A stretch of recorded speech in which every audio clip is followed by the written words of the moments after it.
जय गुरुदेव जय गुरुदेव जय गुरुदेव जय गुरुदेव। नाम किसका?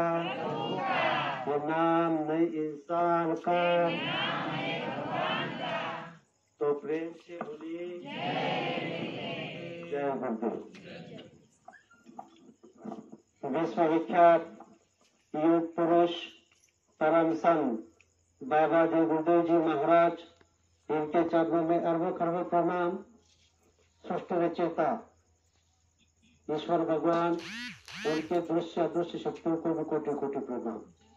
यहाँ पर उपस्थित जाट नांदुर गांव के, जाट नांदुर परिसर के और विभिन्न संगठनों से आए हुए सभी माता पिता भाई बहन, सबको मेरा प्यार भरा जय गुरुदेव। आज का दिन बड़ा पावन है। आज देखा जाए, आज कधी पाहिलं गेलं तर जे आपण अगोदर सूचना केली। आज चैत्र पूर्णिमा। पूर्णिमा का मतलब क्या?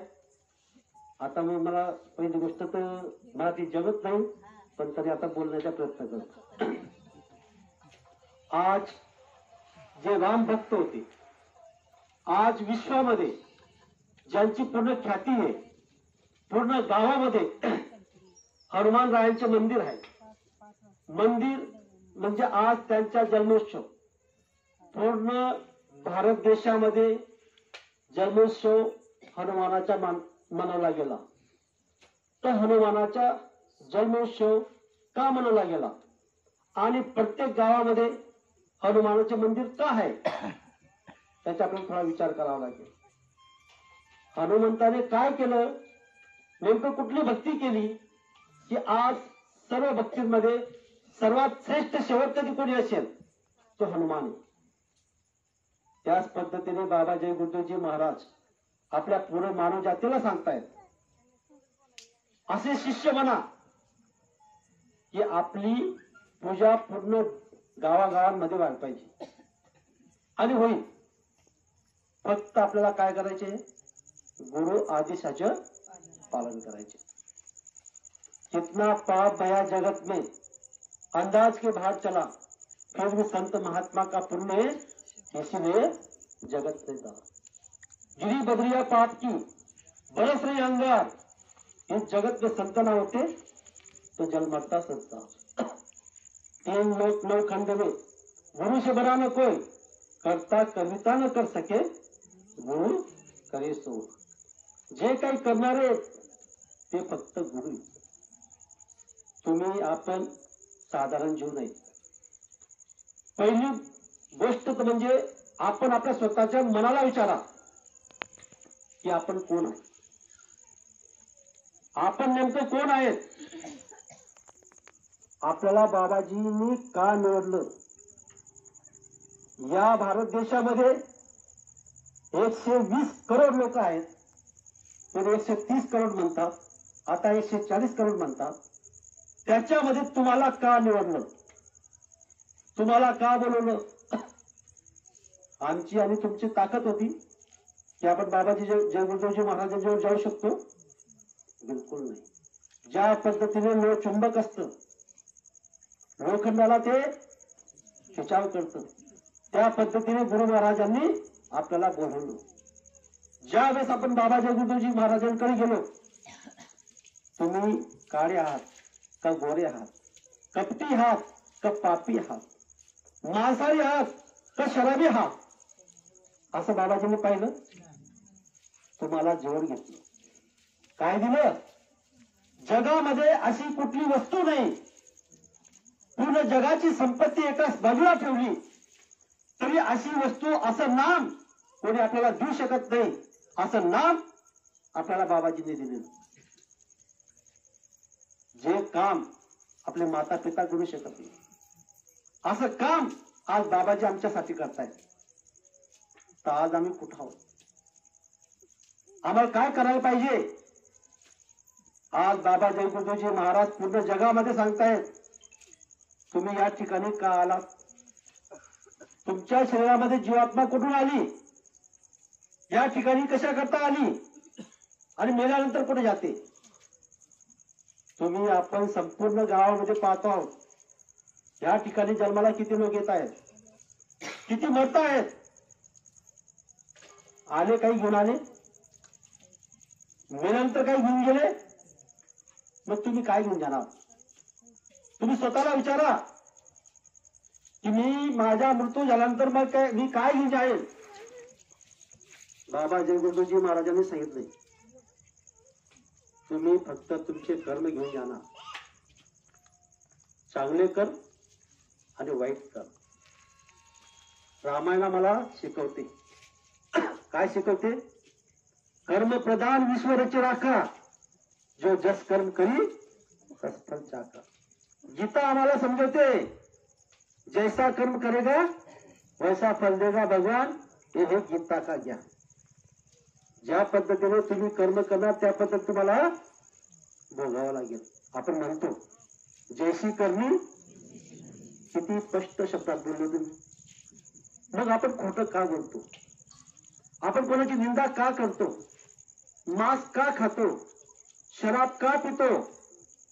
आपण याला जबाबदार हो.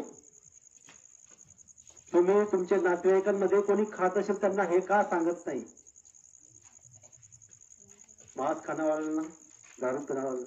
हा आदेश बाबाजींनी तुम्हाला आपल्याला सगळ्यांना दिलेला आहे. छोटे छोटे आदेश बाबाजींनी दिलेले. मेहनत करो, ईमानदारी से करो तो आपको बरकत. कान खाओ, गन खाओ, किसी की निंदा मत करो. आम्ही कम भी खातो आणि गम भी खातो, पण निंदा केल्या वाचून या गोष्टीवर आपल्याला लक्ष द्यायचं.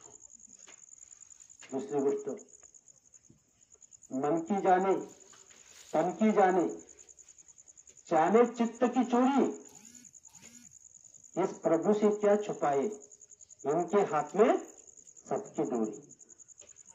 यांच्या हातात सर्वांची डोरी आहे. कोणाकोणाची.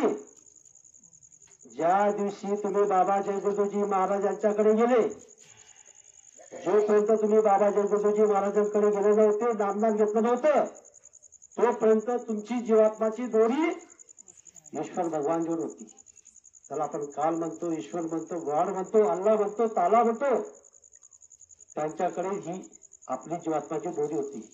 ज्या दिवशी बाबा जय गुरुजी महाराजांनी तुम्हाला नामदान दिलं, त्या दिवशी ईश्वर भगवान जोडून तुमची जीवात्माची दोरी स्वतः त्यांच्या हातात घेतली.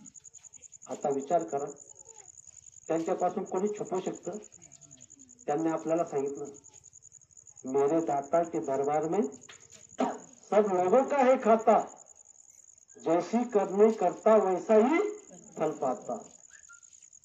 उजली करनी कर ले बंदे, कर्म न करियो काला, लाख आंखों से देख रहा है तुझे देखने वाला, उसकी तेज नजरों से कोई नहीं बच पाता.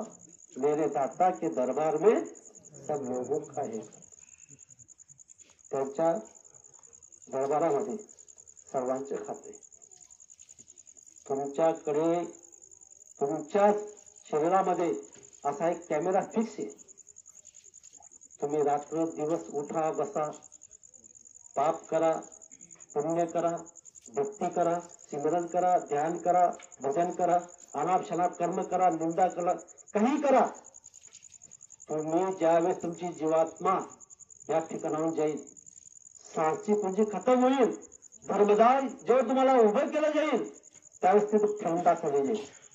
त्या फिल्म मध्ये स्पष्ट दिसेल की जाट नांदूर गावामध्ये 23 तारखेला तुम्ही सत्संगाला आले, सत्संगाला येऊन सत्संगाचे वचन ऐकले, सत्संगाचे वचन ऐकून तुम्ही किती स्वतःमध्ये ग्रहण केले, कुठल्या कुठल्या व्यक्तींना सांगितलं, त्याचा किती फायदा केला, तुम्हाला किती फायदा होणार आहे, कोणाची निंदा केली किती तोटा होणार आहे, जन्मापासून मरेपर्यंत पूर्ण रील तुमची तिथं दाखवली जाईल.